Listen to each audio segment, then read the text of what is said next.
우리 함께 사도신경으로 신앙 고백하시겠습니다. 나는 전능하신 아버지 하나님 전지의 창조주를 믿습니다.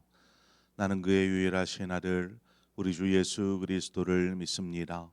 그는 성령으로 잉태되어 동정녀 마리아에게서 나시고 본디오 빌라도에게 고난을 받아 십자가에 못 박혀 죽으시고 장사된 지 사흘 만에 죽은 자 가운데서 다시 살아나셨으며 하늘에 오르시어 전능하신 아버지 하나님 우편에 앉아 계시다가 거기로부터 살아있는 자와 죽은 자를 심판하러 오십니다. 나는 성령을 믿으며 거룩한 공교회와 성도의 교제와 죄를 용서받는 것과 몸의 부활과 영생을 믿습니다. 아멘. 우리 함께 찬송가 595장 찬송가 595장 나 맡은 본분은 우리 함께 찬송하도록 하겠습니다. 찬송가 595장입니다.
하나님 말씀 보겠습니다. 역대상 23장입니다. 역대상 23장 1절에서 6절의 말씀입니다. 역대상 23장 1절에서 6절의 말씀을 한 절씩 교독해서 보도록 하겠습니다. 함께 읽습니다. 다윗이 나이가 많아 늙음에 아들 솔로몬을 이스라엘 왕으로 삼고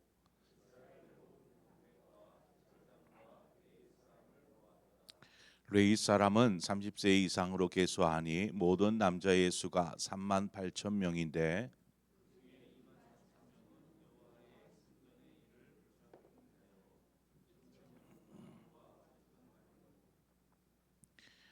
사천 명은 문지기요 4천 명은 그가 여호와께 찬송을 드리기 위하여 만든 악기로 찬송하는 자들이라.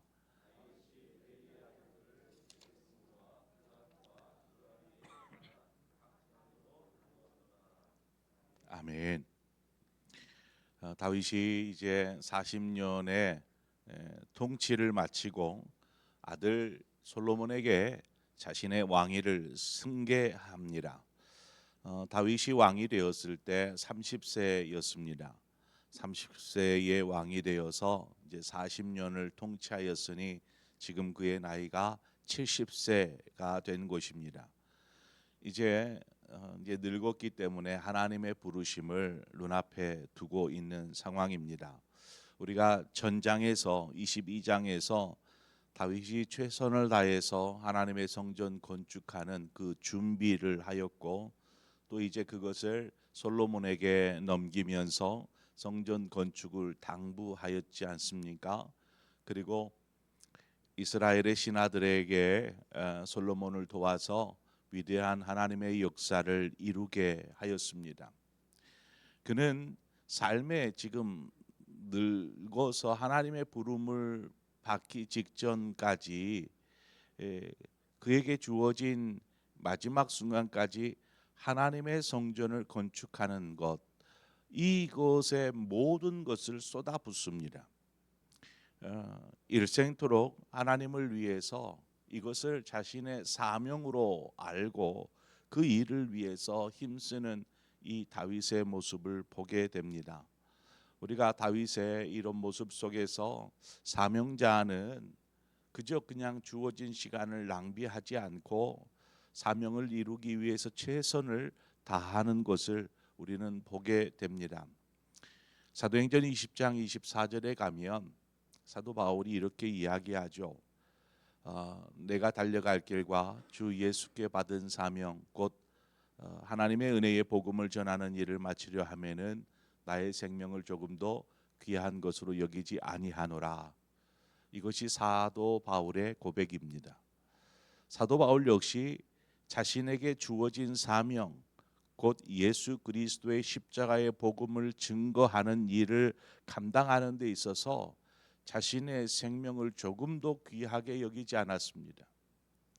그저 내가 복음을 전하고 내가 어떤 그 교회를 관리하는 일들, 이것으로 인하여서 한 생명이라도 구원을 얻을 수 있다면, 생명을 얻을 수 있다라면, 빌립보서에 보면 내 몸을, 내 생명을 전제로 부어드리기를 원한다라고 기록합니다. 전제, 제사의 마지막에 이렇게 전제를 붓죠. 포도주를 붓는 것입니다. 이것처럼 자신의 생명의 불꽃을 오직 복음을 위해서, 즉 하나님께로부터 받은 이 사명을 감당하는데 온전히 쏟아붓는 이러한 이 사도 바울의 모습입니다. 우리는 사명자였던 다윗과 이런 사도 바울이나 하나님의 나라를 위해서라면 기꺼이 자신의 모든 것을 내려놓을 각오가 되어 있고 또 그것을 실제적으로 자신의 삶 전부를 내어주었던 이런 사명자들의 모습을 성경에서 쉽게 발견하게 됩니다. 자, 그러면 그런 사명자들의 모습을 보면서 우리 스스로의 삶, 우리 자신의 삶을 한번 돌아보자 하는 것입니다. 우리는 어떻습니까? 우리는 어떤 삶을 살지요? 무엇을 위해서, 무엇을 목적으로 우리는 살아가고 있습니까? 좀 더 잘 살고, 좀 더 편안하고 건강하게 오래 살고 싶은 것, 아마 이것이 우리의 사는 데 있어서 어느 순간 목적이 되어 있지 않은가 한번 생각해 보자는 것입니다. 여러분, 우리의 삶의 주인은 우리가 아니라 하나님이십니다. 주님이십니다. 그런데 우리가 그렇게 고백하면서도 삶 속에서는 여전히 내가 주인이 되어서 내가 꿈꾸는, 내가 바라고 원하는 삶을 위해서 오늘을 힘써 살아가는 것을 또한 바라보게 됩니다. 우리가 한번 이때에 다시 한번 사명자의 하나님께서 우리에게 귀한 생명을 주셨고 또 살아가는 날 동안 우리가 무엇을 위해 살아야 될지 이 새벽 시간 조금 묵상해 보기를 원합니다. 다윗이 마지막으로 모든 신하와 제사장과 레위인들을 불러 모았습니다. 굉장히 중요한 순간이죠. 자신의 마지막을 앞두고 다 모아서 이렇게 얘기하는데 보통은 일반적으로 왕위를 내려놓을 때에는 대부분의 모든 신하들을 불러 모으죠. 그런데 다윗은 그 신하들과 더불어서 제사장과 레위인들을 함께 불러 모았습니다. 왜 이 자리에 제사장과 레위인들이 왜 와 있지 할 만한 모습입니다. 그러나 이스라엘은 제사장 나라이기 때문에 이 제사장과 레위인들이 이 자리에 함께 참여할 수 있는 것이죠. 그래서 3절부터는 이제 레위인들의 직분과 또 그에 속한 인구를 기록하고 있습니다. 3절부터 6절까지 보면 우리가 좀 더 넓게 역대기를 좀 바라보면 이제 우리가 오늘부터 보게 될 23장의 내용은 레위인들에 대한 언급입니다. 이제 오늘 본문 이후로는 그 세 명의 이제 레위의 아들들의 어떤 그 족보들이 쭉 또 나옵니다. 그 아들들이 들에 대해서 기록하고 있고 이제 24장으로 건너가면 이제 제사장에 대해서 기록하고 있습니다. 25장으로 가면 찬양대, 하나님을 찬양하는 찬양대에 대해서 기록하고 있고 또 26장으로 가면 성전을 지키는 성전 문지기들에 대한 기록이 나옵니다. 근데 27장으로 가면 이제 그제야 군대와 또 행정 조직 이러한 내용이 이제 27장에 이어져 나오게 됩니다. 나라가 바르게 서고 나라가 강력하게 되기 위해서 어느 것이 중요할까? 분명히 뭐 어떤 군대나 어떤 왕을 중심으로 한 강력한 또 리더십이 있는 행정 조직 이것들이 굉장히 중요할 것 같지만 역대기에서는 그것을 저 뒤로 밀어놓고 그 앞에 하나님의 그 성전과 또한 성전에서 일하는 이들 레위인들 이런 하나님의 성전과 성전을 중심으로 이루어지는 제사 이러한 것들이 더 중요하게 다루어지고 있더라는 것입니다. 그러니까 우리가 그냥 상식적으로 생각하던 이런 것이 더 중요하지 않을까 하는 것들이 역대기에서는 저 뒤로 밀려나고 오직 하나님의 성전 또 하나님의 성전에서 드리는 제사 이것들이 중요하게 다루어지더라는 것입니다. 제가 누누이 그 역대기는 바벨론 포로기 이후에 기록되어진 책이다라고 말씀드렸습니다. 왜 이것을 알 수 있냐면 저 역대하로 가보면 맨 마지막 부분에 포로에서 귀환하는 내용이 나옵니다. 그러니까 원래는 역대기, 역대상과 역대하로 지금 두 개로 나눠져 있지만 원래는 한 권입니다. 근데 한 권의 책에 포로 귀환을 다루고 있다라는 것은 이 책에 기록되어진 때가 바로 그때였다라는 것이죠. 그러면 이 책이 기록되어졌어요. 그럼 그 책은 누가 읽을까요? 포로기 이후에 살아가는 이스라엘 자손들이 이 책을 읽을 것입니다. 자, 한번 보십시오. 포로기의 상황, 그때 당시의 상황이 어떨까? 나라는 이미 멸망한 지 오래예요. 이러한 이들에게 정말 찬란했던 이스라엘에 있어서 가장 찬란했던 시기가 언제인가? 바로 이 다윗과 솔로몬 이때가 이스라엘로서는 가장 찬란했던 시기였습니다. 그래서 이 다윗의 통치 시기에 무엇을 가장 우선으로 여겼는가? 바로 이 그 하나님을 중심으로 한 성전과 또 성전에서 드려지는 제사를 돕는 레위인들 이것들이 가장 중요하게 다루어지고 있더라는 것입니다. 나라가 멸망했어요. 멸망 이후에 남아 있는 이스라엘 자손들의 삶은 피폐할 수밖에 없죠. 이런 상황에 있는 이들에게 가장 우선적으로 생각해야 될 것이 무엇일까요? 무엇이 이들에게 가장 필수적이고 중요한 것이겠습니까? 꿈꿔야 될 것이겠습니까? 나라가 빨리 회복되어야지요. 나라가. 그러려면 지금 그 강대국들에 의해서 지배를 받고 있는 이 상황에서 다시금 일어서려면 어떤 나라가 재정비되어지기 위해서 좀 군사력이 좀 모이기 시작해야 되고 또 군사력이 모이다 보면 이들을 이끌 지도자들이나 어떤 나라라는 어떤 조직이 필요한 것이 사실입니다. 그런데 역대 기자가 이야기하는 것은 이스라엘의 회복, 그 회복을 꿈꾸고 소망하면서 그것을 이루기를 원한다면 무엇을 하나님과의 관계를 최우선으로 여겨라. 이 하나님과의 관계 회복이 가장 우선이다라는 것을 이러한 내용을 통해서 가르쳐 주는 것입니다. 막 나라의 어떤 좋은 행정 조직, 군사 이것이 중요한 게 아니다. 너희들이 지금 멸망 속에서 살아가고 있는 피폐함 속에 살아가고 있는데 여기에서 회복하려면 하나님과의 관계를 회복해야 된다. 하나님의 성전을 이루어야 된다. 이것을 지금 이러한 내용을 통하여서 가르쳐 주고 있더라는 것입니다. 이것을 우리의 삶에 그대로 한번 적용해 볼까요?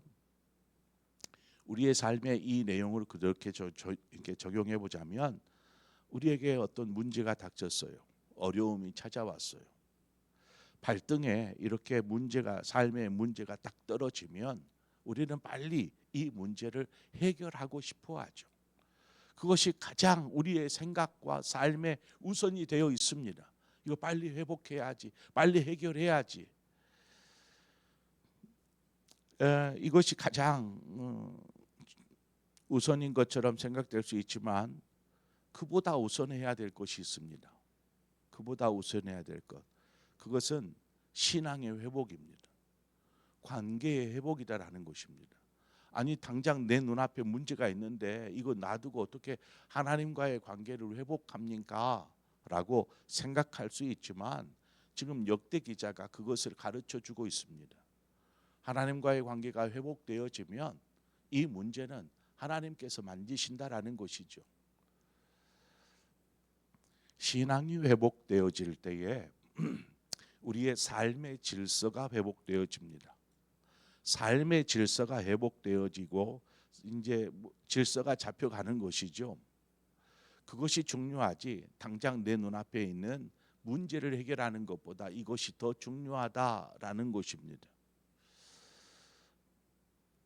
본문을 보면 레위인들의 수가 나옵니다. 38,000명이라고 기록되어 있는데 엄청난 숫자이지 않습니까? 38,000명 어마어마한 숫자입니다.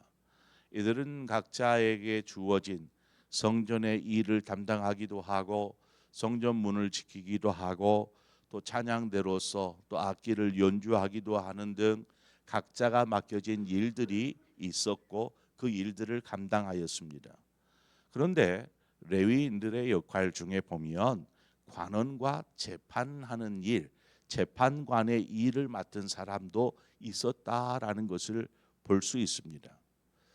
아니 레위인들이 단순히 어떤 제사에만 동원되어지는 것이 아니라 어떤 관원으로서 사무, 행정직 일을 감당하기도 하고 또 어떤 사람은 재판관의 일을 감당하더라는 것입니다. 이것이 무슨 말일까요? 레위인이 왜 그 일들을 하고 있을까요? 재판관이라는 것은 어떤 뭔가 법에 의해서 재판해야 되는 기준이 있어야 되지 않겠습니까? 올바른 재판을 하려면 뭔가 기준이 분명히 있어야 되는데 이 기준이 무엇이냐? 바로 율법이었습니다. 율법. 그러니까 율법을 기준으로 사람의 잘잘못을 판단하는 것이죠. 그러다 보니까 율법을 잘 아는 사람이 누구겠습니까? 서기관들 같은 경우에는 율법을 연구하는 사람들 있지 않습니까? 율법을 기록하는 사람들. 이런 사람들은 율법을 잘 알기 때문에 어떤 재판관으로서 판결을 내릴 수 있는 그런 재판관의 역할들을 이런 사람들이 감당하였다라는 것입니다. 이런 모습을 보면 이스라엘은 어떤 정치, 세속 권력에 의해서 움직이는 것이 아니었습니다. 이스라엘은 철저하게 하나님 중심으로 하나님의 뜻, 즉 하나님께서 말씀하신 율법을 따라서 움직여가는, 운영 다스려지는 그러한 나라였다라는 것을 우리가 보게 됩니다. 그러니까 이스라엘의 모든 중심에는 하나님이 있었고 제사장 나라로서 그래서 다윗도 자신의 왕위를 위해서 왕권을 강화하고 이것이 아니라 하나님이 이 나라의 왕이십니다. 진정한 왕이십니다. 주인이십니다. 그 하나님을 위해서 하나님 중심의 삶을 살기 위해서 힘썼고 그것이 바로 성전 건축이었다라는 것입니다. 자, 그렇다면 우리의 삶은 누가 주인이 되어 있고 누구 무엇을 위해서 우리가 삶을 하루하루 살아가고 있는가 한번 되새겨 보면서 정말 오늘 역대기에 나오는 이러한 모습 속에서 우리의 삶이 어떻게 질서가 세워져 있는가 다시 한번 확인하면서 하나님과의 바른 관계를 회복하고 또 우리의 신앙의 어떤 가장 우선을 두는 그런 우리 그리스도인들의 삶이 되어지기를 원합니다. 그때에 하나님께서 우리의 삶들을 아름답게 또 질서 있게 새롭게 세워가 주실 줄 믿습니다. 그런 믿음의 삶을 사는 저와 여러분 되어지기를 축원합니다. 우리 기도하겠습니다. 좋으신 하나님 아버지, 다윗이 그리했던 것처럼 또 사도 바울이 그러했던 것처럼 우리가 생명이 꺼져가는 그 순간까지 지켜야 하고 또 가장 우선으로 생각해야 될 사명이 무엇입니까? 우리는 무엇을 사명으로 여기며 살아가고 있는지 이 새벽에 한번 돌아봅니다. 우리에게 주어진 시간이 얼마나 오래가 될지는 알 수 없지만 주어지는 시간 동안 우리가 무엇을 위해 살아야 할지 하나님께서 우리에게 말씀하여 주시고 또한 그 뜻을 이루는 우리의 삶이 되게 하여 주옵소서. 우리의 삶의 주인이 되어 주시옵소서. 그래서 우리의 삶을 주님 뜻대로 선하게 인도하여 주시기를 원합니다. 그저 문제투성이인 인생 속에서 문제 풀다가 끝나는 그러한 인생이 아니라 정말 나를 위해 사는 인생이 아니라 정말 하나님의 영광을 위해서 아버지의 나라에 이르렀을 때에 귀한 상급이 있는 그런 믿음의 삶을 사는 우리가 되게 하여 주옵소서. 예수님의 이름으로 기도합니다. 아멘. 오늘 이 시간 말씀을 생각하면서 방금 우리가 묵상해보자 했던 내용들, 하나님 내 생명이 다할 때까지 이루고 싶어하는 하나님으로부터의 사명은 무엇인가? 나는 무엇을 위해서 그렇게 열심히 살아가고 있는가? 한번 돌아보면서 묵상하며 기도하기를 원합니다. 그리고 더불어서 우리 교회를 위해서 기도하십시다. 하나님, 특별히 이번 주 토요일 주에 이렇게 이틀에 걸쳐서 우리 유치부와 아동부 성경학교가 좀 계획되어져 있습니다. 하나님, 어린 심령들이 또 말씀을 통해서 찬송을 통해서 또 하나님을 깊이 있게 만나고 또 알아갈 수 있도록 좀 즐겁고 행복한 성경학교가 될 수 있도록 위에서 기도해 주시고 또 준비하는 우리 사역자들과 교사들에게 은혜를 더하여 주옵소서. 우리 그런 마음으로 이 시간 함께 기도하기를 원합니다. 그리고 우리 교회를 생각하면 여러 많은 기도의 제목들이 떠올려질 것입니다. 우리 그것들을 가지고 이 시간 우리 함께 기도하고 또 여러분 가진 또 각자의 기도의 제목을 따라 기도하시다 자유롭게 돌아가시겠습니다. 함께 기도하겠습니다. 좋으신 하나님 아버지, 은혜와 사랑을 감사합니다. 이 새벽 우리를 주의 전으로 불러주신 아버지, 이 시간 주님 앞에 나와 엎드렸습니다. 주님, 우리가 이 시간 무엇을 구하여야겠습니까? 우리가 말씀을 통해서 그 속에서 하나님께서 나에게 하시는 말씀을 들었다라는